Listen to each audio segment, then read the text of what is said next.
ان الحمد للہ نحمده ونستعینه ونستغفره ونعوذ باللہ من شرور انفسنا ومن سیئات اعمالنا من يهده اللہ فلا مضل له ومن يضلل فلا هادی له واشهد ان لا الہ الا اللہ وحدہ لا شریک له واشهد ان محمدا عبده ورسوله اما بعد فان خير الحديث كتاب الله وخير الهدي هدي محمد صلى الله عليه واله وسلم وشر الامور محدثاتها وكل محدثة بدعة وكل بدعة ضلالة وكل ضلالة في النار.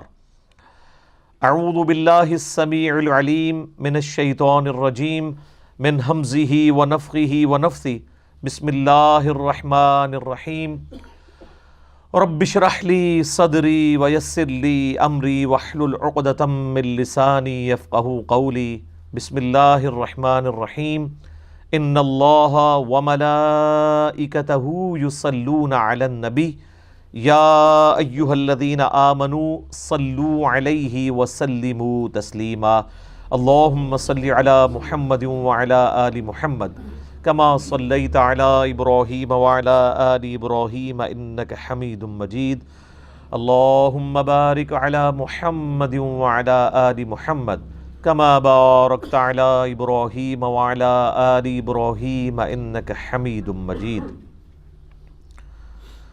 اللہم ربنا آتنا فی الدنیا حسنہ وفی الآخرۃ حسنۃ وقنا عذاب النار لا الہ الا انت سبحانک انی کنت من الظالمین حسبنا اللہ ونعم الوکیل یا حی یا قیوم برحمتک استغیث ولا حول ولا قوة الا باللہ العلی العظیم ربنا آتنا من لدنک رحمہ وَهَيِّئْ لَنَا مِنْ أَمْرِنَا رَشَدًا آمین.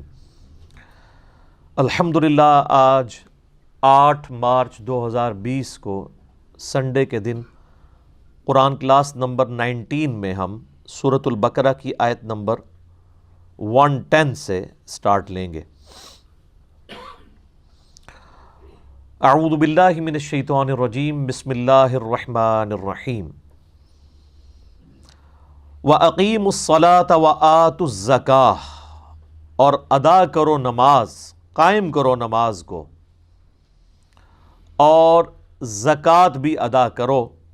وَمَا تُقَدِّمُوا لِأَنفُسِكُم مِّن خَيْرٍ تَجِدُوهُ اور جو کچھ بھی تم اپنے لیے بھلائی کا سامان یعنی نیکی کا کام آگے بھیجو گے اللہ کے پاس، تجدوہ عند اللہ اللہ کے حضور پیش کرو گے،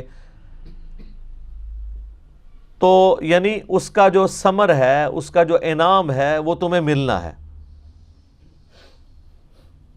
ان اللہ بما تعملون بصیر بے شک اللہ تعالیٰ تمہارے اعمال کو دیکھ رہا ہے. یہ ویسے تاویل خاص کے اعتبار سے تو جو یہودیوں کے ساتھ اللہ تعالیٰ کی گفتگو جاری ہے اسی میں یہ چیز آئی تھی.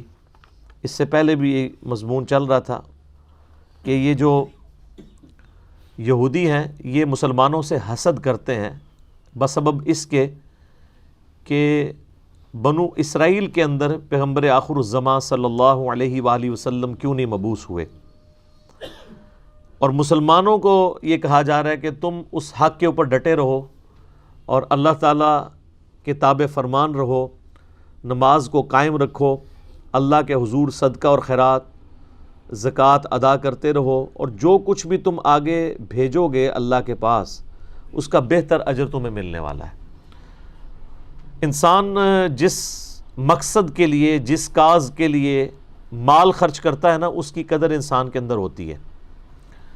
اسی لیے آپ دیکھیں گے کہ قرآن حکیم میں سینکڑوں مقامات پر اللہ تعالیٰ نے نماز کے ساتھ اس کی راہ میں صدقہ اور خیرات کرنا، مال خرچ کرنے کو ذکر کیا ہے. کیونکہ مال خرچ ہوگا تو انسان کو پھر اس چیز کی قدر بھی ہوگی، اور انسان اپنا ایمان کنوکشن والا اسی صورت شو کر سکتا ہے اللہ تعالیٰ کو کہ بغیر دیکھے اپنے رب پہ ایسا کامل یقین ہے کہ اس کے لیے وہ خیرات کر رہا ہے، اس امید کے ساتھ کہ قیامت والے دن اس کو یہ مال اللہ تعالیٰ 700 گنا بلکہ اس سے بھی بڑھ کر لوٹائے گا۔ اب میرے بھائیوں، ایک اور دعویٰ جو اس وقت کے جیوز اور کرسچنز کرتے تھے اس کا ذکر آ رہا ہے، اور آلموسٹ اسی قسم کا دعویٰ اس امت میں بھی پایا جاتا ہے۔ وَقَالُوا لَن يَدْخُلَ الْجَنَّةَ إِلَّا مَنْ كَانَ هُودًا أَوْ نَصَارَى، وہ کہتے ہیں کہ جنت میں تو داخل ہی نہیں ہو سکتا کوئی اس وقت تک جب تک کہ وہ یہودی یا عیسائی نہ ہو جائے۔ اچھا، یہ نہیں ہے کہ کوئی ایک بندہ ہے جو کہہ رہا تھا کہ یا یہودی بن جاؤ تو یا عیسائی بن جاؤ جنت میں جاؤ گے۔ یہ بات کو لٹریچر کی زبان میں کہا گیا ہے کہ یہودیوں کا یہ دعویٰ ہے کہ جنت میں جانے کے لیے یہودی ہونا ضروری ہے، اور کرسچنز کا یہ دعویٰ ہے نصارہ کا کہ جنت میں جانے کے لیے نصرانی ہونا ضروری ہے۔ اچھا، اب یہاں پہ بھی یہی ہے۔ آپ سنی سے پوچھ لیں کہ بھئی جنت میں جانے والا فرقہ کون سا ہے، تو وہ کہے گا جی سنی ہونا چاہیے، چاہے آپ حنفی ہو جائیں، شافعی ہو جائیں، مالکی ہو جائیں، حنبلی ہو جائیں۔ اور مزید ڈیپ کریں، حنفیوں میں آ جائیں تو دو بڑے گروہ یہاں پہ سب کانٹیننٹ میں پائے جاتے ہیں اور جن کی جائز اولاد پوری دنیا میں موجود ہے، بریلوی اور دیوبندی۔ ان سے ذرا پوچھیں تو وہ کہیں گے کہ بریلوی ہو جائیں تو آپ کامیاب ہو جائیں گے، دیوبندی کہیں گے آپ دیوبندی ہو جائیں تو کامیاب ہو جائیں گے۔ بیماری سیم ہی ہے۔ اب اس کے اوپر ورڈک اللہ کی دیکھیں، تِلْکَ أَمَانِيُّهُمْ، اللہ تعالیٰ فرماتا ہے یہ ان کی من گھڑت باتیں ہیں، یہ ان کی خواہشات تو ہو سکتی ہیں، ریالٹی کا اس سے کوئی تعلق نہیں ہے۔ وشفل تھنکنگز ہیں ان کی، ان کا اپنا گمان ہے، اور یہ اسی طرح ہی ہے۔ آپ دیکھیں کئی لوگوں سے آپ ڈسکشن کریں نا کہ قرآن میں یہ لکھا ہے، حدیث میں یہ لکھا ہے، وہ کہتے ہیں یہ لکھا ہوا ہے لیکن میری اندر کی آواز یہ ہے، اندر بڑے ہوتا ہے شیطان، انہوں اندر دی آواز کہہ رہا ہوتا ہے۔ اندر کی آواز، وجدان، کیفیت، روحانیت، یہ ساری چیزیں بعد میں ہیں۔ جس بندے کے دماغ میں گیئر ہی الٹا لگا ہوا ہے وہ اس کو روحانیت سمجھ رہا ہوگا۔ تو روحانیت کا فیصلہ، سچائی کا فیصلہ کسی کی کیفیت پہ نہیں ہونا، کتابوں پہ ہونا ہے۔ ایک بندہ کہتا ہے جی مجھے مزہ آتا ہے کہ 2 + 2 5 ہوتے ہیں، تو آپ لیتے رہیں مزہ۔ آپ جناب ہمیں آسمان پہ بھی چڑھ کے بتا دیں نا یہ بات منوانے کے لیے کہ 2 + 2 5 ہوتے ہیں، ہم نہیں مانیں گے۔ ہم کہیں گے جو ریالٹی ہو تو ریالٹی ہے۔ جادوگروں نے قوم فرعون کے سامنے، سورہ طٰہٰ میں آتا ہے کہ رسیاں ایسی ان کے اوپر جادو کیا کہ وہ سانپ نظر آئیں، ان کو نظر بھی آ گئی۔ تو اس طرح یہ کرتب تو کوئی دکھا دے تو اس سے ریالٹی تو نہیں چھپ جاتی۔ تو اللہ فرماتا ہے یہ ان کی وشفل تھنکنگز ہیں۔ قُلْ هَاتُوا بُرْهَانَكُمْ إِن كُنتُمْ صَادِقِينَ، اے نبی تم فرماؤ کہ اگر تم سچے ہونا تو کوئی دلیل پیش کرو اپنی اس بات کے اوپر کہ جو یہودی اور عیسائی ہوگا وہی جنت میں جائے گا اور کسی کو جنت نہیں مل سکتی۔ یعنی وہ کہتے تھے مسلمانوں کے لیے تو جنت ہے ہی نہیں ہے۔ تو یہ نہ سمجھیے گا صرف یہود و نصارہ کے لیے ہے، قرآن رولز ہیں۔ آج اگر کوئی کہتا ہے نا جنت میں صرف بریلوی جائے گا یا صرف دیوبندی جائے گا یا صرف اہل حدیث جائے گا یا صرف شیعہ جائے گا، تو اسے کہ لائیں کہاں لکھا ہوا ہے یہ؟ تو آپ کا کیا خیال ہے کوئی دلیل لا سکتا ہے اس کے اوپر؟ کہیں پہ نہیں ہے لکھا ہوا۔ ہاں قرآن میں لکھا ہے جنت اس کے لیے ہے جو مسلمان ہے، جو مسلم ہے، یہ جنرل بات ہے۔ تو جب کوئی بھی فرقے کا ایک سٹرانچ قسم کا بندہ آپ کو یہ کہہ رہا ہوتا ہے نا کہ جنت میں صرف میرا فرقہ جائے گا، اس میں امپلائڈ ہوتا ہے کہ وہ باقی فرقوں کو کافر سمجھ رہا ہوتا ہے۔ ہاں کلیئر کٹ۔ اگر مسلمان سمجھ رہا ہو تو مسلمان کے بارے میں تو ایک مسلمان کا یہی عقیدہ ہے کہ وہ جنت میں جائے گا، عذاب بھگت کے ہی صحیح۔ یہ کوئی فرقے کا ریناؤنڈ مولوی کسی دوسرے فرقے کے لیے کبھی لکھ کے نہیں دے گا کہ یار یہ گمراہ ہیں، بدعتی ہیں، ایک نہ ایک دن عذاب بھگت کے جنت میں چلے جائیں گے۔ نیور۔ تو اس کا کیا مطلب ہے؟ یہ کہتے نہیں ہیں لیکن مانتے اپنے سوا سب کو کافر ہے۔ کہتے نہیں ہیں وہ پبلک پریشر کی وجہ سے، ڈر لگتا ہے ان کو، ورنہ تو یہ لکھ ہی دینا کہ یار چلو یہ دوسرے فرقے والا ہمارے نزدیک گمراہ ہے، اپنا عذاب بھی بھگتے گا، اللہ تعالیٰ اس کو سزا بھی دے گا اس کے عقیدوں کے اوپر، اینڈ پہ چھوڑ ہی دے گا یار کلمہ پڑا ہوا ہے۔ اچھا جب میں یہ باتیں کرتا ہوں تو کئی بیچارے بھولے والے ہمارے بھائی لکھتے ہیں نیچے، کبھی کمنٹس کر دیتے ہیں یوٹیوب کی ویڈیو کے اوپر کہ جی میں ہے دیوبندی ہوں لیکن میرا عقیدہ ہے کہ بریلوی بھی اہل حدیث بھی جنت میں جائیں گے۔ یار تمہارے کہنے سے کیسے یہ عقیدہ ہم مان لیں گے جب تک دیوبندیوں کے علماء نہیں لکھ کے دیں گے؟ یہ بھی تمہارا بھی تل کا امانیہم ہے، یہ تمہاری وشفل تھنکنگ ہے، کیونکہ دیوبندیت یا بریلویت یا اہل حدیثیت جس چیز کا نام ہے اس میں یہ نہیں ہوتا۔ ایک بندہ کہے کہ میں نعوذ باللہ ہے تو قادیانی ہوں لیکن میں غلام احمد قادیانی کو دجال سمجھتا ہوں، تو یہ اس کی سٹیٹمنٹ کتنی کنٹراڈکٹری ہے۔ بھئی تو قادیانی رہا ہی نہیں جب تو دجال سمجھتا ہے اس کو، تو پھر کیوں اپنے آپ کو اس کے ساتھ جوڑ رہا ہے؟ تو اگر تو اپنے آپ کہتا ہے میں فلاں فرقے سے ہوں تو اس فرقے سے پہلے علیحدہ ہو، کیونکہ اس فرقے کی یہ عقیدے نہیں ہیں جو ہم کرسچنز کو کہتے ہیں if there is no crucifixion no Christianity۔ اگر حضرت عیسیٰ سولی نہیں چڑھے ہیں تو پوری عیسائیت دھڑام سے گر پڑے گی، کیونکہ وہ تو کھڑے اس کے اوپر ہیں کہ وہ سولی چڑھے اور ہمارے گناہوں کا کفارہ بن گئے۔ دھڑام سے نیچے گرنے کا مطلب یہ ہے کہ انہوں نے حضرت عیسیٰ علیہ السلام کی طرف غلط چیزیں منسوب کی ہوئی ہیں۔ تو اسی طریقے سے کوئی فرقہ بھی اسٹیبلش رہ ہی نہیں سکتا جب وہ یہ مان لے کہ دوسرے فرقے بھی جنت میں جائیں گے، کیونکہ سارے ہی تو اس حدیث کے اوپر کھڑے ہیں کہ ایک فرقے نے جنت میں جانا ہے اور وہ ہمارا ہے۔ کہانی بھی تو بہت بڑی ہوئی ہے نا نال۔ اچھا جی، اب اللہ تعالیٰ سے سنیں، اللہ ان کو تو کہہ رہا ہے لاؤ دلیل کوئی، پھر اللہ تعالیٰ فرماتا ہے بلا کیوں نہیں، من اسلم وجہہ للہ وہو محسن، یہ ایک اور یونیورسل ٹروتھ آ رہا ہے، جو کوئی بھی مسلم ہو جائے، سر تسلیم خم کر دے اپنے اللہ کے لیے، وَهُوَ محسن، اور وہ نیکوکار بھی ہو، مخلص بھی ہو، فَلَهُ أَجْرُهُ عِنْدَ رَبِّهِ، تو اس کے لیے اس کے رب کے حضور اجر ہے، وَلَا خَوْفٌ عَلَيْهِمْ وَلَا هُمْ يَحْزَنُونَ، اور نہ اسے قیامت والے دن کوئی خوف ہوگا نہ کوئی غم ہوگا۔ تو اللہ تعالیٰ نے یہود و نصارہ کو یہ جواب دیا کہ یہودی یا عیسائی ہونے سے، یعنی کسی پیغمبر کے ساتھ اپنی نسبت کر لینے سے کوئی شخص جنت میں نہیں جائے گا، بلکہ جنت میں وہ جائے گا جو پیغمبروں کی تعلیمات پر عمل کرے گا۔ اور پیغمبروں کی تعلیمات کیا ہیں؟ من اسلم وجہہ للہ، سر تسلیم خم کرو اللہ کے لیے۔ ایک بندہ حضرت عیسیٰ سے نسبت تو جوڑے ہوئے ہے لیکن حضرت عیسیٰ کو اللہ کا بیٹا کہہ کے شرک کر رہا ہے، تو اس نے سر تسلیم حضرت عیسیٰ کے سامنے جھکایا ہی نہیں، ان کی تعلیمات کے سامنے، نہ اللہ کے سامنے۔ اب ایک اور ان کی سٹیٹمنٹ آ رہی ہے جو بڑے ذوق و شوق سے وہ دیتے تھے، وَقَالَتِ الْيَهُودُ لَيْسَتِ النَّصَارَى عَلَى شَيْءٍ، یہودی کہتے ہیں عیسائیوں کی تو کوئی بنیاد ہی نہیں ہے، کسی شے پہ نہیں کھڑے، اے تو فارغ نے۔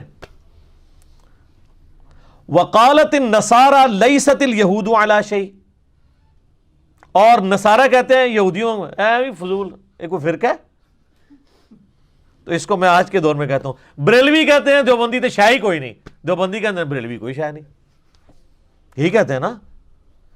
اور دونوں اپنے آپ کو حنفی بھی کہہ رہے ہیں، ہم کہتے ہیں یار دونوں حنفی ہو تو پھر ایک دوسرے کو کہہ رہے ہو کہ کوئی شاہ نہیں ہے۔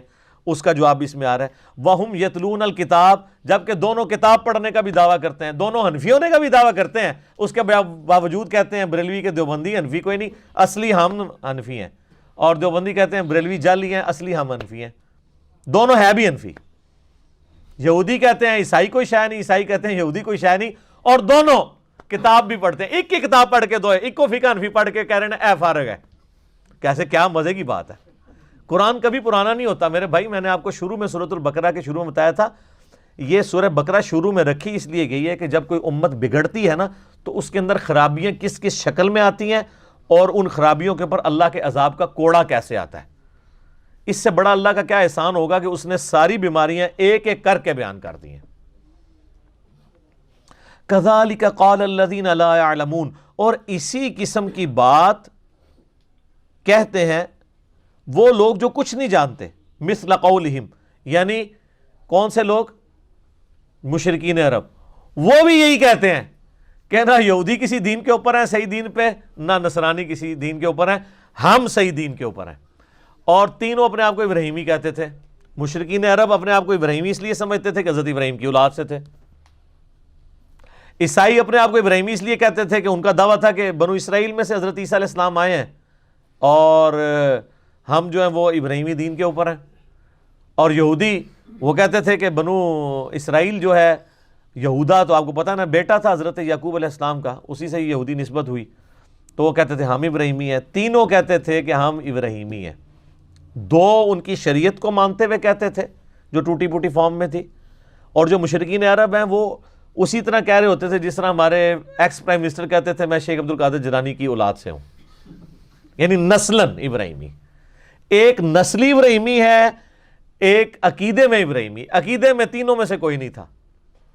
آگے چل کے اللہ تعالیٰ آئے گا تم ابراہیم کی رٹ لگا رہے ہو، ابراہیم کے دین کے اوپر تو یہ پیغمبر ہیں جن کو ہم نے بھیجا ہے، یہ ابراہیم کے طریقے کے اوپر ہیں.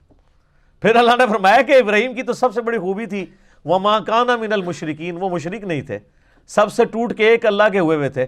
اور تم تینوں شرک کر رہے ہو. عیسائی حضرت عیسیٰ کو رب کا بیٹا کہہ کے، یہودی عزیر علیہ السلام کو اللہ کا بیٹا کہہ کے، اور مشرکین عرب نے تو اتنے دیوتا بنائے ہوئے تھے. تو تم سارے ہو مشرک اور اپنے آپ کو ابراہیمی کہہ رہے ہو جس سے بڑا مواحد ہی کوئی نہیں تھا. تو یہ کیسا تضاد ہے؟ اصل میں ابراہیمی تو ہیں نبی صلی اللہ علیہ وآلہ وسلم اور ان کے پیروکار. فَاللَّهُ يَحْكُمُ بَيْنَهُمْ يَوْمَ الْقِيَامَةِ فِي مَا كَانُوا فِيهِ يَخْتَلِفُونَ، پس اللہ تعالیٰ ان کے درمیان فیصلہ فرما دے گا قیامت کے دن جس معاملے میں وہ جھگڑا کرتے تھے. اللہ تعالیٰ فرمایا کہ یہ قیامت والے دن فیصلہ ہو جائے گا اس اعتبار سے کہ ہر بندے کو اپنے کیے کی سزا ملے گی. اس سے کوئی یہ مطلب نہ نکالے کہ قیامت والا دن پتہ چلے گا کہ عیسائی صحیح ہیں یا یہودی صحیح ہیں یا بت پرست ٹھیک ہیں یا مسلمان ٹھیک ہیں. نہ، اور اگر یہ سب کچھ قیامت والے دن ہی پتہ چلنا ہے پھر تو نہ پیغمبروں کے آنے کا کوئی فائدہ ہے نہ کتابوں کے آنے کا، کیونکہ قیامت میں ریورس گیئر تو کوئی لگا کے واپس دنیا میں آ نہیں سکتا. اللہ نے قرآن میں تو بتا دیا، اس کے باوجود اگر کوئی ماننے کے لیے تیار نہیں ہے تو اللہ تعالیٰ یہ نہیں کہہ رہا کہ میں ان کے درمیان جو ہے وہ قیامت والے دن بتاؤں گا کون ان میں سے ٹھیک ہے اور قیامت والے دن پتہ لگ جائے گا کون صحیح ہے. یہ کہا جا رہا ہے کہ قیامت والے دن لگ پتہ جائے گا کہ کون صحیح ہے. یہ دھمکی ہے، اس میں پتہ نہیں لگے گا، پتہ تو یہاں بھی لگا ہوا ہے، سچائی سب کے سامنے ہے. قیامت والے دن لگ پتہ جائے گا، یعنی اس کا جب عذاب صحیح طریقے سے تمہارے سامنے آئے گا. پھر جیسے ایک شخص جو ہے وہ اس کو ہزاروں بندے بتا رہے ہوں کہ یار یہ استری گرم ہے، اور وہ اس استری کو کپڑے پہ بھی رکھ کے دیکھے کپڑا بھی جل جائے پھر بھی وہ ماننے کے لیے تیار نہ ہو، تو آخری حل کیا ہے اس کو یہ منوانے کا کہ استری گرم ہے کہ اس کا ہاتھ پکڑ کے استری پہ رکھا جائے. پھر اس کو کوئی وہم رہ جائے گا؟ تو یہی ہونا ہے کہ دنیا میں اللہ نے علمی دلائل کے ذریعے بتا دیا یہ سچ ہے یہ باطل ہے. تو اللہ ہمارے قیامت والے دن جب ان کو آگ پہ ہم ڈالیں گے نا تو پھر ان کو پتہ چلے گا اچھا یہ فیصلہ ہوا ہے، ان پتہ لگ گیا جے، لیکن ان فائدہ کوئی نہیں. اگر ایک قادیانی کو قیامت والے دن جا کے یہ بات پتہ چلی کہ غلام احمد قادیانی تو دجال ہے، میرے ساتھ فراڈ کیا اس نے، تو اس کو قیامت والے دن اس چیز کا ایکسپوز ہونا کو نفع دے سکتا ہے؟ تو صرف قادیانیوں تک نہ رہے، تھوڑا سا آپ اپنے اوپر بھی غور کر لیں، کیونکہ آپ قادیانی صرف اس لیے نہیں ہے کہ آپ کے ماں باپ قادیانی نہیں تھے. اگر آپ کے ماں باپ قادیانی ہوتے، میرے ماں باپ قادیانی ہوتے، تو کوئی لاکھوں میں ایک ہوتا ہے جو بندہ اپنے آباء و اجداد کے دین کو چھوڑتا ہے. یہ جتنے آج مولوی ختم نبوت تحریکیں بھی چلا رہے ہیں نا اتنے گلے پھاڑ پھاڑ کے، ان کے ماں باپ بھی اگر قادیانی ہوتے ہیں نا تو میں دیکھتا جناب کہ یہ کس طرح ختم نبوت تحریک چلاتے ہیں، بلکہ یہ جو ہیں وہ الٹا جو ہے وہ ختم نبوت تحریکوں کے خلاف چل رہے ہوتے ہیں.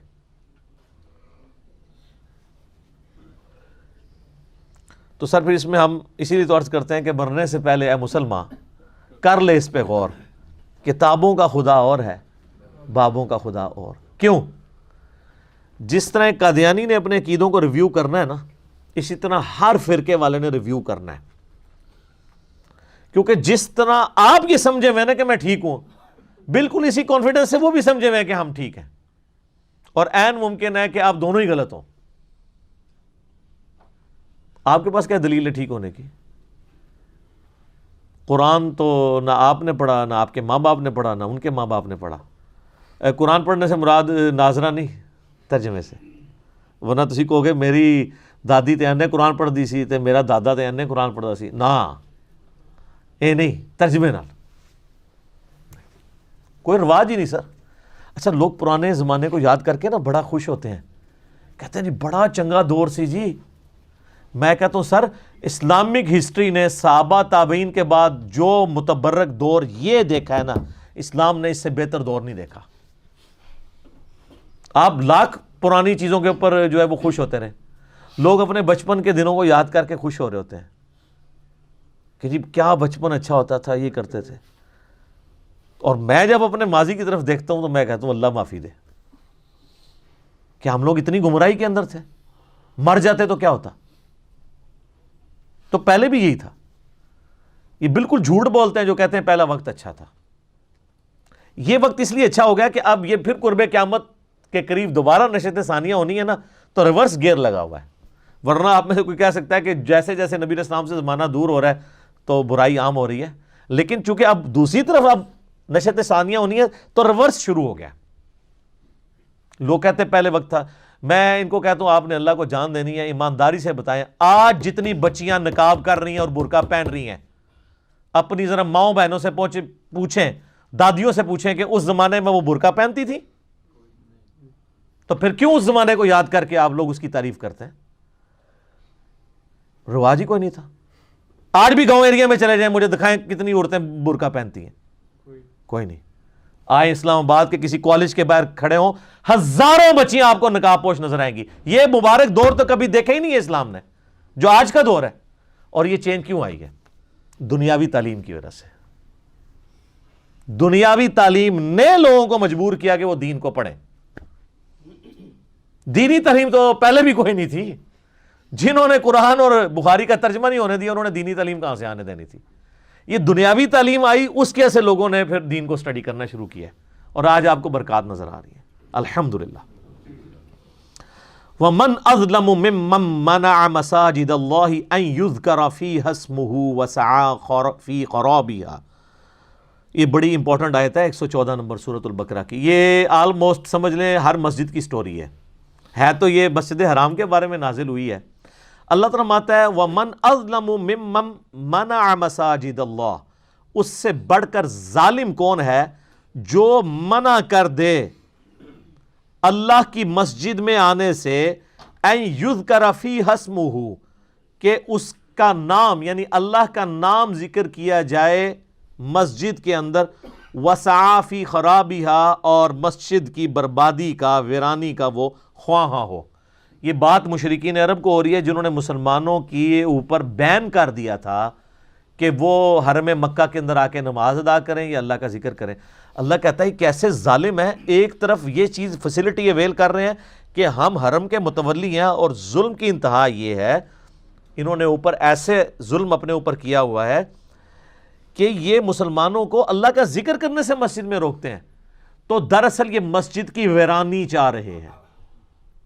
جب آپ کسی کو مسجد میں ذکر نہیں کرنے دیں گے تو مسجد کی آبادی جو ہے وہ مسجد میں ایئر کنڈیشن لگانے سے یا زیادہ ٹوٹیاں لگانے سے یا خوبصورت قالین بچھانے سے ہوتی ہے یا نمازیوں سے؟ تو مسلمانوں کو اللہ کا ذکر کرنے سے روکتے تھے۔ تو اللہ تعالیٰ فرماتا ہے اس سے بڑا کوئی شخص ظالم نہیں ہو سکتا جو مسجد میں اللہ کا ذکر کرنے سے روکتے۔ اب اس کا کیا مطلب ہے؟ آج بھی کوئی مسلمان، کوئی مولوی، کوئی دین کا ٹھیکیدار آپ کو مسجد میں نماز پڑھنے سے، اللہ کا ذکر کرنے سے، ایون حلقہ بنا کے درس قرآن کرنے سے بھی نہیں روک سکتا۔ درس قرآن کرنا بھی تو اللہ کا ذکر ہے۔ تو سر کسی مسجد میں آپ کر کے بتائیں، آپ نمازیوں کو درس نہ دیں امام کی جگہ پہ کھڑے ہو کے، سارے نمازی چلے جائیں، آپ اپنے 2-3 دوستوں کو لے کے بیٹھ جائیں اور ترجمے والا قرآن کھول کے آپس میں کریں۔ تو اب مولوی کو کس چیز کی پیڑ ہے؟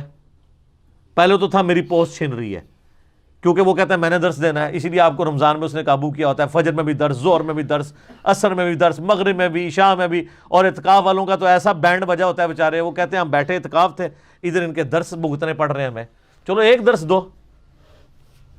وہ بھی کہتے ہیں پورے سال دی کسر کٹاں گے، کتنے سو۔ لیکن ایک بندہ امام مسجد کی پوسٹ پہ نہیں بیٹھا ہوا، اس نے عام نمازیوں کی طرح نماز ادا کی ہے، سارے نمازی چلے گئے، جوتیاں بھی خالی ہو گئیں، مسجد کی لائٹیں بھی آف ہو گئیں، اب 2-3 دوست بیٹھ کے قرآن سرکل ایک بنا دیتے ہیں. آپ کا کیا خیال ہے مسجد میں ایسے کوئی کرنے دے گا؟ تو مجھے بتائیں مشرکین عرب جو نبی علیہ السلام کو حرم میں نہیں نماز پڑھنے دیتے تھے، ان میں اور ہمارے علماء میں کیا فرق ہے؟ کیا وہ وہاں چندے کی اپیل کر رہے ہیں؟ کیا وہ آپ کے نمازیوں کو کوئی درس دے رہے ہیں؟ وہ تو خود بیٹھے ہوئے نا. نمازیوں کو تو تب ہونا جب آپ سلام پھیرے تو کہنا مولوی صاحب سائڈ دو میں درس دینا ہے، پھر تو گل ٹھیک ہے. اور جو مسجدوں میں لکھ کے انہوں نے لگایا ہوتا ہے کہ امام مسجد کی اجازت کے بغیر کوئی درس نہیں دے سکتا، نہ چندہ اکٹھا کر سکتا ہے، یہ بھی لکھا ہوتا ہے. جہے سیانے نے نا وہ، اور یہ بھی لکھا ہوتا ہے ساتھ. تو وہ نہ درس دے رہے ہیں نمازیاں نو اور چندہ بھی اکٹھا نہیں کر رہے ہیں، ان کیڑی تم تکلیف ہے. لیکن سر میں آپ کو اس بات کا ایک تلخ پہلو بتاؤں، آپ کسی گرجے میں چلے جائیں، کسی مندر میں چلے جائیں، وہاں اس طرح کوئی کر لے، ایون آپ مسلمان ہیں نا، جا کے کسی مندر میں 3-4 مسلمان دوست بیٹھ کے یا گرجے میں قرآن پڑھیں، آپ کو کوئی نہیں روکے گا. یہ آپ بھی مانتے ہیں کہ ایسا نہیں ہوگا. وہ خوش ہوں گے کہ یار مسلمان آئے ہیں ہمارے ادھر بیٹھے ہوئے، ہوتا ہے کوئی 2-4 چیزیں بھی لا کے آپ کے سامنے رکھتے ہیں. اگر آپ کو یقین نہیں آ رہا، آپ یورپ میں پوچھ لیں لوگوں سے، کتنے پادریوں نے مسلمانوں کو گرجے بیچے ہیں کہ یار ہمارے لوگ تو آنا چھوڑ گئے ہیں، سستے داموں لے لو، ہم نے مارکیٹ کے لیے یا کاروبار کے لیے نہیں اس کو بیچنا، چلو تم مسجد بنا لو. یار ایک ریلیجن کی ایک ٹوٹی پوٹی فارم تو ہے ہی ہے نا جو وہ سمجھتے ہیں. لیکن یہاں آپ کر کے دیکھیں تو مجھے بتائیں پھر اسلام کے ساتھ سب سے بڑی دشمنی کون کر رہا ہے؟ اس اسلام کا ٹھیکیدار اور کسٹوڈین یعنی مولوی. اور یہ وہی نیچر ہے. اللہ تعالیٰ فرماتا ہے اس سے بڑا ظالم کوئی نہیں جو مسجد میں اللہ کا ذکر کرنے سے روک دے اور وہ اس کی ویرانی کا خواہاں ہو. اولئک ما کان لہم ان یدخلوها الا خائفین، اور ان کے لیے تو مناسب نہیں تھا مگر یہی کہ یہ خود بھی مسجد حرام میں اللہ کے گھر کے اندر داخل ہوتے ہیں مگر ڈرتے ہوئے. ان کو چاہیے تھا کہ خود بھی خوف خدا کرتے اور دوسروں کو بھی آ کے یہاں پہ عبادت کرنے دیتے اللہ کی. الٹا انہوں نے لوگوں کو روکنا شروع کر دیا. لہم فی الدنیا خزی ولہم فی الآخرۃ عذاب عظیم، ایسے لوگوں کے لیے دنیا کی زندگی میں بھی رسوائی ہے اور آخرت کا بہت بڑا عذاب ان کا انتظار کر رہا ہے. یہ نہ سمجھیے گا یہ کوئی ماضی کا کوئی ایک جملہ اور سٹیٹمنٹ ہے. قیامت تک جو بندہ مسجد میں اللہ کا ذکر کرنے سے روکتا ہے ایسا ہی ہے. اور یہ میں آپ کو جو کچھ بتا رہا ہوں نا، میں نے پریکٹیکل بھی ایسا کیا ہوا ہے. جب مجھے کوئی بھی نہیں جانتا تھا، اب تو میرے لیے مشکل ہے، نماز بھی پڑھنے دیتے ہیں تو علماء کی مہربانی ہے. شروع میں 2007-8 میں جب میں نیا ایک تحقیق کرنی شروع کی تو ظاہر ہے گھر میں اتنی کنسنٹریشن نہیں ہوتی، نہ روحانیت ہوتی ہے. بخاری مسلم میں حدیث ہے نا، 7 لوگوں کو اللہ کے عرش کا سایہ نصیب ہوگا قیامت کے دن جب کوئی اور سایہ نہیں ہوگا. ان میں سے ایک شخص وہ ہے جس کا دل ہر وقت مسجد میں اٹکا ہو، اس کو مسجد سے نکلتے ہوئے تکلیف ہو، مسجد میں آتے ہوئے خوشی محسوس ہو. اور صحابہ کرام اور نبی علیہ السلام کا تو اوڑھنا بچھونا ہی مسجد تھا، آپ کا تو دفتر ہی مسجد کے اندر تھا. تو مسجد میں ایک روحانیت ہوتی ہے. گھر میں بیٹھ کے آپ قرآن پڑھنا چاہیں اتنی کنسنٹریشن سے نہیں پڑھ سکتے، کوئی نہ کوئی پنگا ہو جاتا ہے. لیکن مسجد میں بیٹھے ہوں تو ادھر کا ماحول روحانیت ہی ڈیفرنٹ ہوتی ہے. اس لیے تو مسجد کا کانسیپٹ ہے کہ ایک ایسی جگہ ہو جو مخصوص ہو، جہاں لوگ صاف ستھرے جوتیاں اتار کے جائیں، اس کی صفائی کا اہتمام کریں. آگے یہ آئے گا کہ اللہ تعالیٰ نے پیغمبروں کی ڈیوٹی لگائی ہے کہ کعبے کو صاف رکھنا ہے. سر کعبے کی صفائی اللہ کو اتنی پسند ہے کہ پیغمبروں کو اللہ فرماتے ہیں ہم نے ابراہیم کی ڈیوٹی لگائی کہ مسجد حرام میں اعتکاف کرنے والوں کے لیے اور نماز پڑھنے والوں کے لیے اس مسجد کو صاف رکھو. یہ مسجد کی صفائی کرنا اتنی عظمت والا کام ہے. تو 2007-8 کی بات ہے، اسلام آباد کی ایک مسجد میں نا I-10 کے اندر ہم صرف ٹوٹلی 2 یا 3 بندے، کبھی 3 کبھی 2، 3 یا 2 بندوں سے یار تکلیف ہو سکتی کسی کو. اور یہ آج والا انجینئر محمد علی مرزا نہ سمجھیے گا، آج تو اکیلے کو اس سے بھی تکلیف ہوگی. اس زمانے میں جب میں ایک گمنام آدمی تھا، ایک عام آدمی جس کو کوئی جانتا نہیں کہ اس نے کیا کام ڈالنا ہے آگے جا کے، تو نہ ہماری عادت ہوتی تھی کہ ہم نہ زیادہ وقت مسجد میں گزاریں. صحابہ کی ایک سنت ہے فجر سے اشراق تک بیٹھنا اور عصر سے مغرب، بلکہ عصر سے عشاء تک بیٹھنا۔ نبی علیہ السلام تو کئی بار مغرب سے عشاء مسلسل نوافل ہی پڑھتے تھے، مسجد میں ہی رہتے تھے، تو مسجد میں رہنے سے کنسنٹریشن مل جاتی ہے، ماحول بھی ہوتا ہے۔ تو ہم نے عصر یا مغرب کے بعد نا یعنی اپنا لیپ ٹاپ مسجد میں ساتھ لے جانا اور قرآن کا ترجمہ، صرف قرآن کا ترجمہ، کوئی تفسیر نہیں، کوئی لیکچر نہیں، عربی امام کعبہ کی آواز میں، اور ترجمہ وہ فتح محمد جلندری صاحب کا، مراج الدین خان صاحب کی آواز میں، بڑا سوز و گداز والا، اور ہلکی سی آواز لگائی ہوئی ہے، کوئی نماز بھی نہیں پڑھ رہا۔ مغرب سے عشاء کون نماز پڑھ رہا ہوتا ہے؟ مغرب تو لوگ پڑھ کے چلے جاتے ہیں، تقریباً 20 منٹ کے بعد مسجد ویران ہوتی ہے، آلموسٹ جب تک کہ اذان عشاء کی نہ شروع ہو جائیں، اس ٹائم کو مسجد میں آتے نہیں، کوئی مغرب کا ٹرینڈ ہے کہ لوگ جلدی پڑھتے ہیں مغرب، اور پھر اتنی بڑی مسجد کے کونے میں بیٹھ کے لیپ ٹاپ کے اوپر بس اتنی آواز کے 2 بندے سن سکے۔ 2 یا 3 دن مولوی نے برداشت کیا، اس کے بعد اس نے کہا جی کیا پروگرام ہے تھوڑا، کیڑے چکر ہی چو، یار چکر ہے یار، چکر تو کوئی نہیں ہے، بیٹھے ہوئے ہیں۔ وہ کہتے ہیں نہیں اٹھیں ادھر سے۔ اچھا، اور میں آپ کو وثوق سے کہتا ہوں، اگر میں قرآن ترجمے سے نہ سن رہا ہوتا، قرآن نہ پڑھ رہا ہوتا، ویسے 2 بندے روزانہ مغرب سے شاہ بیٹھ کے گپے مارتے رہے نا مسجد کے اندر، درس و تدریس نہ کریں، یہ جو قرآن میں ہے نا کہ اللہ کا ذکر سے روکیں گے، یہ ویسے بیٹھ کے گپے مارتے رہے، کسی نے اللہ کے فضل سے آپ کو نہیں تنگ کرنا۔ ان کو تکلیف اس وقت شروع ہونی ہے جب آپ نے اللہ کا ذکر شروع کرنا ہے۔ تو مجھے بتائیں، یہ جو مساجد کے کسٹوڈین ہیں، یہ پھر رحمان کے ایجنٹ بنے ہوئے ہیں یا شیطان کے ایجنٹ بنے ہوئے ہیں؟ تو اگر یہ کوئی سمجھتا ہے، یہاں 100 کے قریب لوگ بیٹھے ہیں اور ہزاروں لوگ ویڈیوز دیکھتے ہیں، اگر کوئی سمجھتا ہے نا یہ ساری تھیوریٹیکل باتیں، سر کام کر کے ویکھو اپنی مسجد وچ، رزلٹ نہ آئے تو منو آگے پھاڑ لینا۔ یہ دعوے نہیں ہے، یہ دلیل آپ خود چیک کر سکتے ہیں۔ جاؤ آج کرو، ہاں 2-3 دن ذرا تلاوت لا کے، تسی یہ موبائل فون دے نا لا کے بیٹھو، ہیڈ فون پہ نہیں لگانی، ہیڈ فون کو تو ان کو نہیں ہوگا نا مسئلہ، تھوڑی سی آواز نکال کے نا قرآن کا ترجمہ لگا دیں مسجد کے اندر، میں دیکھتا ہوں آپ 1 یا 2 دوست بیٹھ جائیں، پھر دیکھیں آپ کے ساتھ کیا کرتے ہیں۔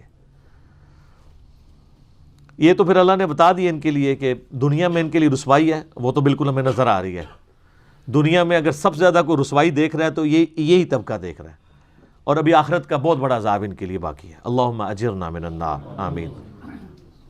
وَلِلَّهِ الْمَشْرِقُ وَالْمَغْرِبُ، اللہ ہی کے ہیں مشرق بھی اور مغرب بھی۔ أَيْنَمَا تُوَلُّوا فَثَمَّ وَجْهُ اللَّهِ، تم جہاں کہیں بھی رخ کرو اللہ کا چہرہ ہی پاؤ گے۔ اصل میں اب یہاں پہ ایک تمہید شروع ہو رہی ہے جو کئی آیات کے اوپر مشتمل ہے، اور وہ ہے تحویل قبلہ کا مضمون۔ یہ تحویل قبلہ اتنا سینسٹیو ایشو تھا کہ اس کو 1-2 آیتوں پہ نہیں رکھا گیا، کئی مسلسل رکوع آئیں گے، کیونکہ ظاہر ہے کہ وہ یہودی تو اپنے آپ کو دین کا ٹھیکیدار سمجھتے تھے، ان کا قبلہ یروشلم تھا، اور ایک ٹکٹ میں 2 مزے کرتے تھے۔ جب نبی علیہ السلام مدینہ ہجرت کر کے گئے، آپ نے 17 مہینے تک، بخاری میں آتا ہے کہ یروشلم کی طرف منہ کر کے نماز پڑھی۔ جب یروشلم کی طرف منہ کر کے نماز پڑھی، اس لیے کہ چلو ایک کامن ٹرم ہو جائے گی، کیونکہ یہودیوں کا اثر و رسوخ تھا، تو یہودیوں نے اس کو گڈ جیسچر نہیں لیا، اوپر سے لیا، اندر میں بات کرتے تھے کہ دیکھو یہ کہتا ہے میں ابراہیمی ہوں، اور اگر یہ واقعی ابراہیمی ہوتا نا تو اس کا قبلہ تو خانہ کعبہ ہوتا۔ ایک ٹکٹ میں 2 مزے کرتے ہیں نا۔ اور جب اللہ نے تحویل قبلہ کر دی تو پھر دوسرے پاس پیٹ سیاپا پا چھڑا انہوں نے کہ یار اس نبی نے قبلہ ہی بدل دیا، یہ تو ابھی تک تو کہتا تھا موسیٰ کے دین کے اوپر ہے، تو اب یہ اس طرف جا رہا ہے۔ اب بیک وقت دونوں چیزیں تو سیٹسفائی نہیں ہو سکتی نا، تو اس کا آخری حال یہی ہے جو اللہ تعالیٰ نے کیا ہے۔ اللہ نے فرمایا ان قریب بے وقوف لوگ کہیں گے کہ آٹا گندیا ہلدی کیوں ہے، تو ان کی پرواہ نہیں کرنی۔ یہ دوسرا پارہ شروع ہی سے ہو رہا ہے، سیقول السفہاء، بیوقوف لوگ۔ تو بیوقوف اور جاہل ایسے لوگ ہیں جن کا سلوشن قرآن میں بھی اللہ نے نہیں دیا، سوائے اس کے کہ وَإِذَا خَاطَبَهُمُ الْجَاهِلُونَ قَالُوا سَلَامًا، اس کا کوئی سلوشن نہیں ہے نا۔ ایک صورت میں سلوشن ہو سکتا تھا کہ اللہ تعالیٰ کسی کو زبردستی ہدایت دیتا، وہ چونکہ اس نے طے کر لیا زبردستی ہدایت نہیں دینی، ہر بندے نے خود کمانی ہے۔ جب خود کمانی ہے تو پھر اینڈ رزلٹ یہی ہوگا کہ جس نے بات نہیں ماننی اس کا کوئی علاج نہیں ہوگا۔ لہٰذا اس کو بھی وما علینا الا البلاغ کہہ کے آگے چلے جانا ہے۔ تو اللہ ہمارا ہے، مشرق اور مغرب اللہ کے ہیں، تم کسی طرح بھی چہرہ کرو نا تو اللہ ہی کا چہرہ پاؤ گے۔ ان اللہ واسع علیم، اللہ تعالیٰ بہت وسعت والی رحمت رکھنے والا ہے، علم والا ہے۔ تو بیسیکلی یہ بت پرستی توڑ دی کہ قبلوں سے کوئی فرق نہیں پڑتا، یہ تو صرف یونٹی کے لیے ہوتے ہیں۔ کوئی اللہ نہ تو یورشلم میں رہتا ہے اور نہ خانہ کعبے کے اندر، یہ تو اللہ تعالیٰ نے ایک سمبلز بنائے ہیں یونٹی کے لیے، عمارتیں ہیں، ان کی کوئی پوجا نہیں ہو رہی ہے۔ اصل تو اللہ ہے، مشرق میں منہ کرو مغرب میں کرو، تم ہر طرف اللہ کا چہرہ پاؤ گے۔ اب یہ آیت ہے متشابہات، اور ان کے اوپر ایمان لانا ضروری ہے۔ اب جو لوگ خصوصاً اہل حدیث کے اندر یہ زیادہ مسئلہ ہے، وہ چونکہ استواء علی العرش کے عقیدے کے اوپر بہت زور دیتے ہیں نا، جہاں کہیں بھی ایسی آیات آتی ہیں نا تو ان کے پیٹ میں درد شروع ہو جاتی فوراً۔ او مشرق مغرب ہر طرف اللہ ہے، وحدت الوجود، یہ وہ، ان کو قرآن میں وحدت الوجود نظر آنا شروع ہو جاتا ہے، تو وہ پھر ان آیات کی باطل تعویلات کرنا شروع کر دیتے ہیں، انتہائی باطل تعویلات۔ اب یہاں لکھا نا اللہ کا چہرہ ہے، تو وہ کہیں گے یہاں چہرے سے مراد اللہ کا علم ہے،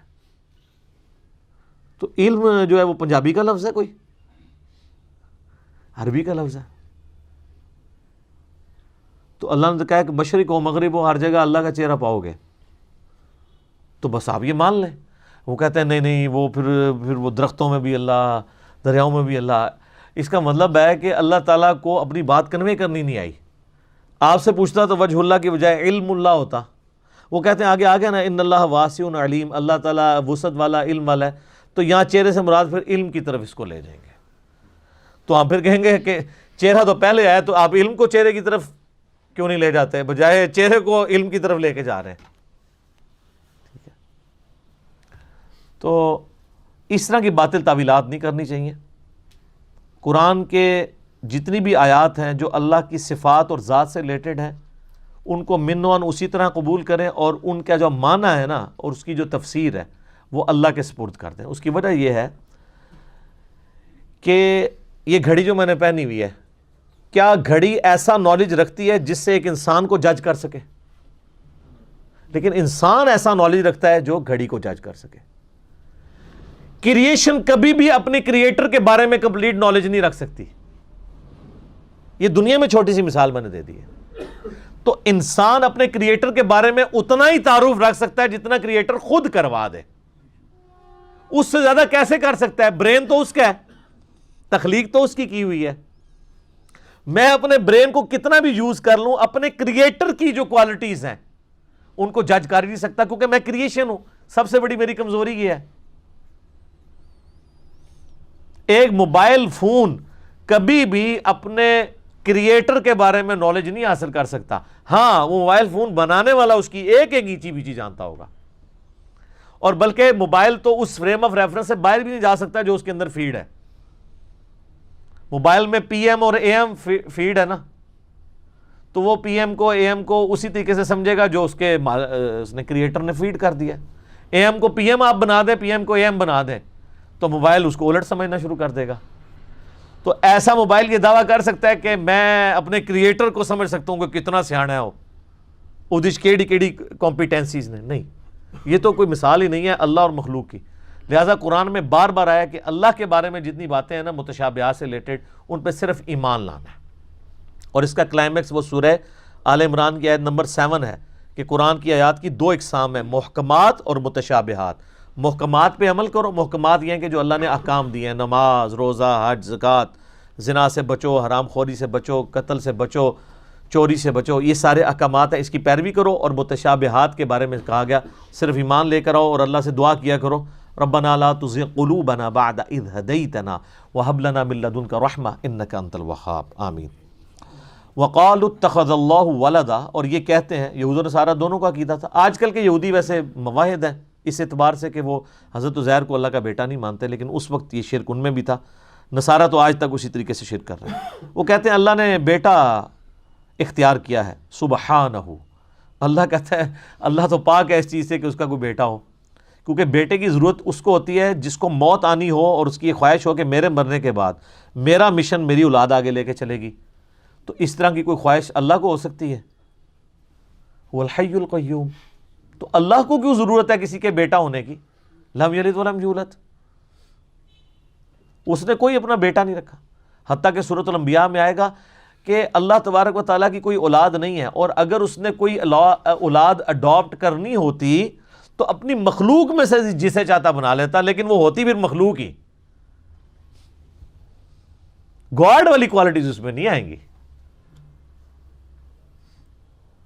اور پھر سورہ زخرف میں آیا قل ان کان للرحمن ولد فانا اول العابدین. اے نبی فرما دو بالفرض اگر اللہ کا کوئی بیٹا ہوتا سب سے پہلے میں اسے پوچھ رہا ہوتا،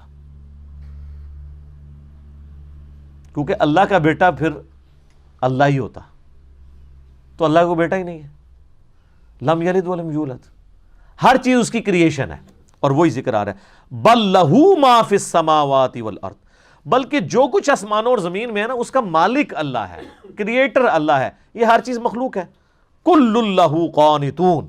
ہر کوئی اس کے سامنے تابع فرمان ہے. اس سے مراد آپ اور میں نہیں ہے. ہر وہ مخلوق جس کو اللہ نے اختیار نہیں دیا ہوا نا، وہ پر نہیں مار سکتی اس کے حکم کے بغیر.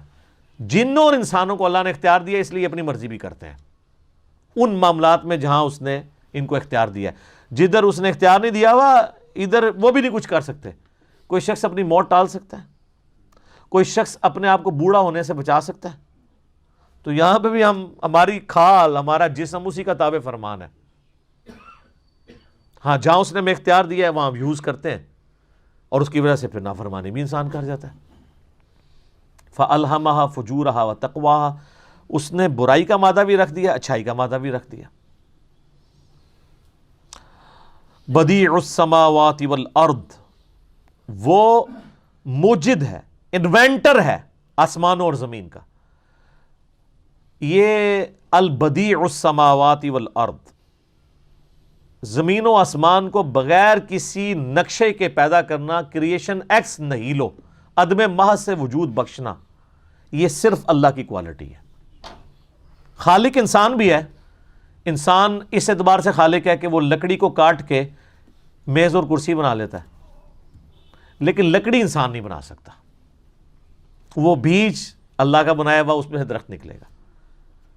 اللہ کہتا ہے کہ میں وہ کریٹر ہوں جو بغیر کسی اور چیز کے کریٹ کر دیتا ہوں جب کوئی چیز ایگزسٹ ہی نہیں کر رہی ہوتی. تو اللہ خالق بھی ہے اور بدیع بھی ہے. خالق تو ہے مٹی سے انسان بنا دیا، بدیع یہ ہے کہ مٹی ایگزسٹ ہی نہیں کرتی تھی، مٹی بنا دی. سر یہ ہے کوالٹی. انسان جتنی کر رہا ہے نا کریشنز، وہ یونیورس میں موجود چیزوں کو یوز کر کے کر رہا ہے. اللہ جو کریشن کر رہا ہے نا وہ چیزیں بھی خود کریٹ کر رہا ہے. ایسی کہتے ہیں کریشن ایکس نہیلو، عدم محض سے وجود بخشنا. چیز ایگزسٹ نہیں کرتی تھی اور اس کے لیے اس کو کوئی زیادہ ایفرٹ پٹ نہیں کرنی پڑتی. وَإِذَا قَضَى أَمْرًا. جب کبھی وہ کسی چیز کا ارادہ کرتا ہے نا کہ ہو جائے، فَإِنَّمَا يَقُولُ لَهُ كُن فَيَكُونُ. بس اس نے یہ کہنا ہوتا ہے کہ ہو جا تو ہو جاتا ہے. اچھا یہ جو اس کے یہ کہنے سے کہ ہو جا تو ہو جاتا ہے، اس کا ٹائم پیریڈ بھی وہ خود ڈیفائن کرتا ہے. یہ ذہن میں رکھیے گا. وہ چاہے تو فوراً ہو جائے اور چاہے تو وہ عمل فوراً سٹارٹ ہو، اس کا انجام کچھ عرصے بعد ہو. جیسے اس نے ساری چیزوں کو اس کے ساتھ جوڑا ہے. مثلا انسان کی جو کریشن ہے مرد و عورت کے ازدواجی تعلق سے، یہ ایک دن میں بھی ہو سکتی تھی، ایک سیکنڈ میں بھی ہو سکتی تھی. اس کے لیے 9 منتھ کا پیریڈ رکھ دیا. ہاتھی کا جو بچہ ہے اس کی پیدائش کے لیے آلموسٹ 22 مہینے لگتے ہیں. 22 مہینے. اور چوزے سے انڈا نکلتے ہوئے 21 ڈیز. اور خرگوش کا بچہ ہر مہینے وہ بچے دیتا ہے. اچھا کوئی کہ جی فورن، سر فورن بھی آئے کرونا وائرس، بیکٹیریا سیکنڈز میں ملٹی پلائی ہوتے ہیں. سیکنڈز میں نہیں، سیکنڈز کے 1000ویں حصے میں. اتنی وہ ریپروڈیوس کرتے چلے جاتے ہیں اپنے آپ کو. یہ بیکٹیریا، ایک بیکٹیریا ہوتا ہے نا تو اس کو 1000 بیکٹیریا بنانے میں 1000 دن نہیں چاہیے، 1000 منٹ بھی نہیں چاہیے، 1000 سیکنڈ بھی نہیں چاہیے.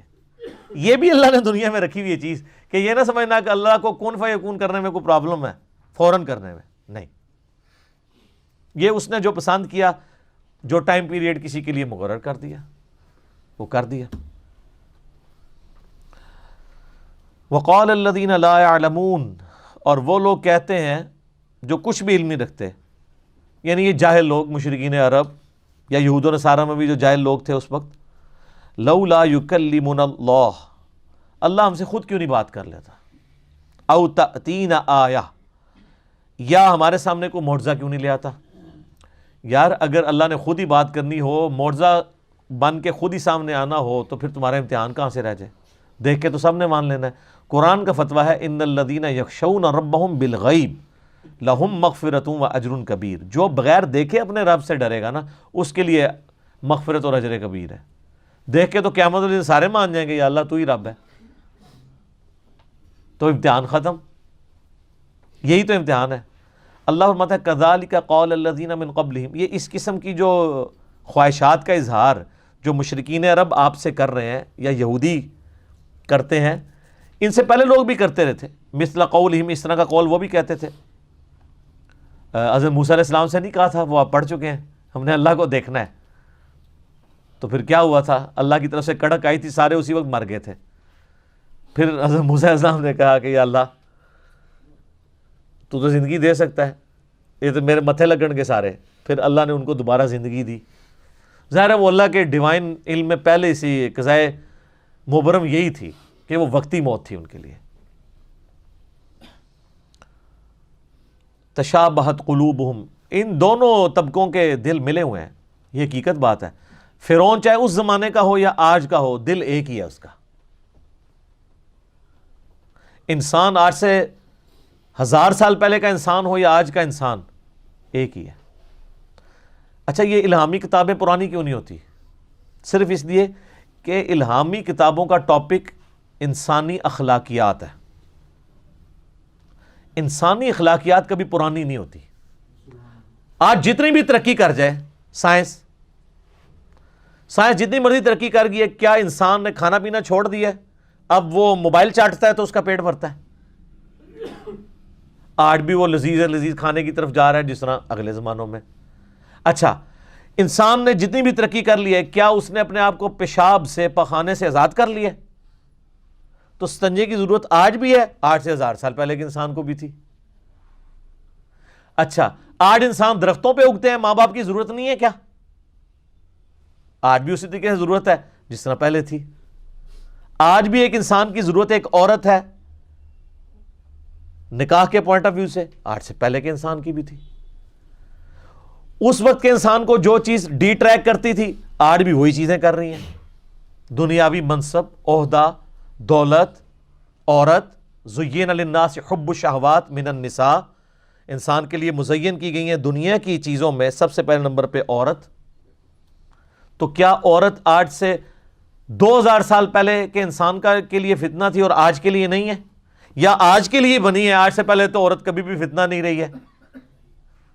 فتنہ یہ پنجابی والا نہیں، آج 8 مارچ بھی ہے نا، وومنس ڈے بھی ہے. فتنے سے مراد آزمائش. یہ تو عورت کے لیے بہت بڑی قدر ہے کہ دیکھیں عورت جو ہے اس کو اللہ نے کتنی عزت دی ہے کہ مرد اس کے لیے اٹریکٹ ہوتا ہے، مرد اقدام کرتا ہے، مرد اس کے آگے پیچھے گھومتا ہے. یہ جو ناچتا ہے وہ مورنی نہیں ہوتی، مور ہی ہوتا ہے. ہاں یہ جو آپ کو نظر آتا ہے اتنے پر کھولے ہوئے اٹریکٹ کر رہا ہوتا ہے، یہ مورنی نہیں ہوتی. مورنی آپ دیکھ لیں بڑی بدصورت ہوتی ہے، یہ مور ہوتا ہے اتنا خوبصورت اور وہ اٹریکٹ کر رہا ہوتا ہے مورنی کو. اگر اس مور کی مثال آپ کو سمجھ نہ آئے تو سر مجھے بتائیں مرغی خوبصورت ہوتی ہے یا مرغا؟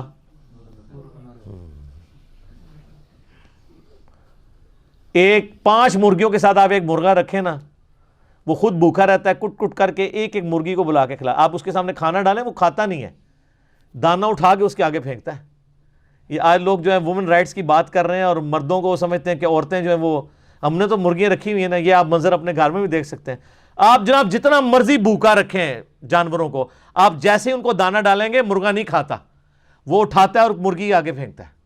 یہ نیچر میں اللہ نے میل کی ڈالی ہے چیز کہ وہ فیمیل کے لیے کیئرنگ ہوتا ہے۔ انسانوں میں بھی یہ چیز ہے۔ تو اخلاقیات تو نہیں بدل سکتے نا کبھی بھی، چاہے وہ اچھے اخلاق ہوں یا برے اخلاق ہوں۔ لہٰذا الہامی کتابیں کبھی پرانی نہیں ہوتی، کیونکہ یہ انسانی ہدایت اور اخلاقیات کے ساتھ ڈیل کرتی ہیں۔ تو اللہ فرماتا ہے ان کے بھی دل ویسے ہی ہیں جیسے پہلے لوگوں کے تھے۔ قد بینا الآیات لقوم یوقنون، بے شک ہم اپنی آیات کو کھول کھول کر بیان کرتے ہیں ان لوگوں کے لیے جو یقین رکھتے ہوں، یعنی جو ٹروتھ لور ہوں، سچائی کو مان لیتے ہوں، اس پہ یقین کر لیتے ہوں، ان کے لیے۔ اور جو سچائی دیکھ کے بھی آنکھیں بند کریں اس کے لیے کوئی ہدایت نہیں ہے ان آیات کے اندر۔ قرآن میں بھی ہدایت اس کے لیے ہے جو واقعی ہدایت خود لینا چاہے۔ اِنَّا أَرْسَلْنَاكَ بِالْحَقِّ بَشِيرًا وَنَذِيرًا، بے شک اے محبوب صلی اللہ علیہ وآلہ وسلم ہم نے آپ کو حق کے ساتھ، ایک مقصد کے ساتھ بھیجا، خوشخبری سنانے والا اور ڈر سنانے والا۔ خوشخبری یہ کہ جو اللہ کے تابع فرمان ہوں گے ان کو جنت ملے گی، اور ڈر یہ سنایا کہ جو اللہ کا نافرمان ہوگا وہ دوزخ میں جائے گا، وَلِعِیَاذُ بِاللَّهِ تَعَالَى۔ وَلَا تُسْأَلُ عَنْ أَصْحَابِ الْجَحِيمِ، اور اے نبی علیہ السلام آپ سے ہم نہیں پوچھیں گے کہ لوگ دوزخ میں کیوں گئے، دوزخیوں کے بارے میں آپ سے سوال نہیں ہوگا۔ یہ حضور علیہ السلام کو تسلی دی جا رہی ہے، آپ اتنی محنت کرتے تھے اس کے باوجود لوگ حق قبول نہیں کرتے تھے۔ مکے کے 13 سال کی محنت میں صرف 125 بندے مسلمان ہوئے ہیں، اور 2/3 قرآن نازل ہو چکا۔ 2/3 قرآن کی آؤٹ پٹ یہ تھی، اور نبی علیہ السلام کی 13 سال کی محنت کے صرف 125 بندے۔ تو حضور کو تسلی دی جا رہی ہے کہ آپ نے ٹینشن نہیں لینی، اگر لوگ بات قبول نہیں کر رہے ہم آپ سے نہیں پوچھیں گے کہ آپ کو ہم نے نبی بنا کے بھیجا تھا تو ذرا یہ بتائیں نا کتنے لوگ ایمان لے کے آئے ہیں۔ یہ آپ کی ذمہ داری نہیں ہے، آپ کا کام صرف دعوت دینا ہے۔ وہ تو بخاری میں آتا ہے قیامت الدین بعض انبیاء اس حال میں آئیں گے، کسی کے ساتھ 4 امتی، کسی کے ساتھ 3، کسی کے ساتھ 2، کسی کے ساتھ 1، کسی کے ساتھ 1 بھی نہیں ہوگا جو وقت کے پیغمبر پہ ایمان لایا ہو۔ تو کیا نبی ناکام ہو گئے؟ نہیں۔ تو اللہ کے نزدیک کوانٹٹی کوئی اہمیت نہیں رکھتی ہے، اللہ کے نزدیک کوالٹی کی اہمیت ہے۔ ہم آپ سے نہیں پوچھیں گے۔ طٰہٰ مَا أَنزَلْنَا عَلَيْكَ الْقُرْآنَ لِتَشْقَىٰ، ہم نے قرآن اس لیے نازل نہیں کیا کہ آپ مشقت میں پڑ جائیں۔ إِلَّا تَذْكِرَةً لِمَن يَخْشَىٰ، یہ تو نصیحت ہے ان لوگوں کے لیے جو ڈر جائیں۔ فَذَكِّرْ بِالْقُرْآنِ مَن يَخَافُ وَعِيدٍ، اے نبی علیہ السلام قرآن کے ذریعے آپ ان کو نصیحت کریں جو اللہ کی دھمکی سے ڈرتا ہے۔ سَيَذَّكَّرُ مَن يَخْشَىٰ، اے نبی آپ نصیحت اس کو کریں جو ڈرتا ہے۔ وَيَتَجَنَّبُهَا الْأَشْقَىٰ، اور جو بدبخت ہو چکا ہے بات نہ مان کے اس کو اس کے حال پہ چھوڑ دیں۔ الَّذِي يَصْلَى النَّارَ الْكُبْرَىٰ، اس کو ہم بڑی آگ کے اوپر پیش کریں گے۔ ثُمَّ لَا يَمُوتُ فِيهَا وَلَا يَحْيَىٰ، پھر اس آگ میں نہ وہ زندوں میں ہوگا نہ مردوں میں۔ قَدْ أَفْلَحَ مَن تَزَكَّىٰ، بے شک کامیاب تو وہ ہوا جس نے اپنے نفس کی اصلاح کر لی۔ وَذَكَرَ اسْمَ رَبِّهِ فَصَلَّىٰ، اور اپنے رب کا نام لے کر نماز پڑھی۔ بل تؤثرون الحیات الدنیا، لیکن تمہارا اصل مرض یہ ہے کہ تم دنیا کی زندگی کو ترجیح دیتے ہو۔ والآخرۃ خیر وابقیٰ، جبکہ اصل میں جو بہتر ہے وہ تو آخرت ہے، اور صرف بہتر نہیں ہے وہ ہمیشہ رہے گی بھی۔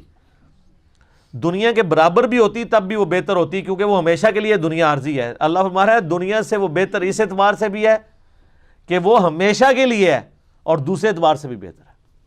ان ھذا لفی الصحف الاولی، یہی ایک کانٹے کی بات تھی جو اگلے صحائف کے اندر نقل ہوئی تھی۔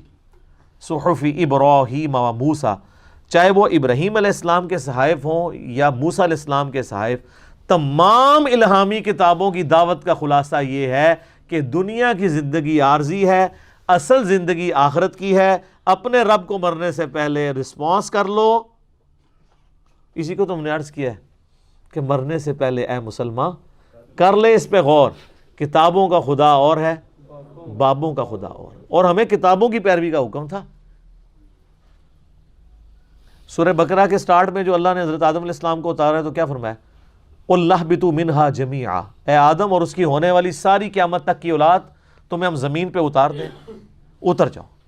فَإِمَّا يَأْتِيَنَّكُم مِّنِّي ہُدًى. اب یاد رکھنا جب کبھی کوئی ہدایت کی کتاب تمہارے پاس آئی نا، فَمَن تَبِعَ ہُدَايَا فَلَا خَوْفٌ عَلَيْهِمْ وَلَا هُمْ يَحْزَنُونَ. تو جو اس کتاب کی پیروی کرے گا اسے نہ کوئی خوف ہوگا نہ کوئی غم ہوگا.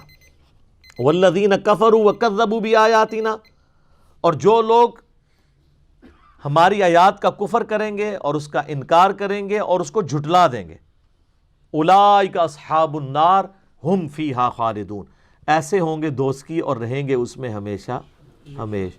تو سر یہ جو میں نے ڈاکٹرین آپ کے سامنے رکھی ہے، ایک نعرہ بلند کیا ہے، یہ قرآن سے ہی ڈائریکٹ کیا ہے کہ قرآن نے کہا ہے کہ کتابوں کا انتظار کرنا. اب جو لوگ کتابوں سے توڑ رہے ہیں، میں آپ کو وثوق سے کہتا ہوں کوئی فزکس کا پروفیسر یا میتھ کا پروفیسر اپنی کتاب کی توہین کر دے، وہ دنیا کی کسی یونیورسٹی میں ٹیچنگ نہیں کر سکتا، اور وہ کرتا بھی نہیں ہے. دنیا کا سب سے بڑا میتھمیٹیشین ہونا اور ایک چھوٹا سا بچہ اٹھ کے اس کو کہہ دے کہ سر آپ کے کورس کی کتاب میں جو ایکویشن ہے نا وہ یوں لکھی ہوئی ہے، یہ آپ نے غلط لکھ دی ہے، وہ آئیں بائیں شائیں کیے گا نہیں، فوراً مٹائے گا اور کہے گا سوری تھینک یو. اور اگر کوئی عالم دین غلط تقریر کر رہا ہو، قرآن کے خلاف عقائد بتا رہا ہو، بخاری مسلم کے خلاف نظریات بتا رہا ہو، یہ بھی تو اس کی بھی تو ٹیکسٹ کتابیں تھیں نا سر، یہ کوئی انگریزوں نے تو نہیں کتابیں لکھی. یہ علیحدہ بات ہے کہ آپ کے بزرگوں نے چھاپی نہیں، ان کو توفیق نہیں ہوئی، انگریزوں کے پرنٹنگ پریس پہ چھپی ہوئی ہے. ان پہ ہوتا تو آج بخاری آپ کے ہاتھ میں بھی نہ ہوتی. کتنے کاتب بھرتی کرتے، یہ بھی صدقہ جاریہ ان کے لیے ہی ہے. اگر زندہ ہے تو اللہ اس کے بدلے ان کو ایمان کی دولت دے، مرے ہووں کے لیے تو دعا ہم نہیں کر سکتے. تو سر مولوی کے سامنے آپ کوئی بتائیں کہ سر یہ جو آپ نے بتایا قرآن میں تو یہ لکھا ہوا ہے، وہ کیا کہے گا؟ تھینک یو کہے گا، پھینک دیو چپ کے باہر سٹو انہوں. ماہ بدولت کے سامنے اس نے بات کس طرح کی. تو اسی لیے میں کہتا ہوں کہ دنیاوی ٹیچرز جو ہیں اس اعتبار سے کم از کم اپنی کتابوں کا ریکارڈ کر رہے ہیں، اور مذہب کے ٹھیکیدار اپنی کتابوں کی توہین کرتے ہیں. تو اب اس کا منطقی انجام ہے کہ جن کتابوں کی بنیاد پہ یہ ہم سے عزت اویل کر رہے تھے، آپ علماء کی عزت کیوں کرتے ہیں؟ کتابیں پیے ہوئے ہیں. اور اگر وہ کتابوں کے دشمن ہیں تو ایسے علماء عزت کے قابل ہیں یا ان کے ساتھ کیا کیا جائے؟ یہ غدار ہیں کتابوں کے. تو پھر عزت تو ویسے ہی پہلی چیز جو ان سے چھینے گی وہ ان کی عزت ہوگی. عزت حافظ قرآن کی تھی، قرآن حفظ اور ماننے کی وجہ سے. اگر وہ قرآن کی تعلیمات کا انکار کر دے اور قرآن کی آیات دکھائیں تب بھی وہ نہ مانے، تو اب حافظ قرآن کی آپ عزت کریں گے؟ تو سر یہی ہمارا مقدمہ ہے. ٹھیک ہو گیا جی. اللہ تعالیٰ سے دعا ہے جو حق بات میں نے کہی اللہ تعالیٰ ہمارے دلوں میں راسخ فرمائے. اگر جذبات میں میرے منہ سے کوئی غلط بات نکل گئی اللہ تعالیٰ ہمارے دلوں سے معاف کر دے. ہمیں کتاب و سنت کی تعلیمات پر عمل کر کے دوسرے بھائیوں تک پہنچانے کی توفیق عطا فرمائے. اللہم صلی علی محمد وعلی آل محمد کما صلیت علی ابراہیم وعلی آل ابراہیم انک حمید مجید. اللہم بارک علی محمد وعلی آل محمد کما بارکت علی ابراہیم وعلی آل ابراہیم انک حمید مجید. سبحانک اللہم وبحمدک اشہد ان لا الہ الا انت استغفرک واتوب الیک وما علینا الا البلاغ المبین. جزاکم اللہ خیرا.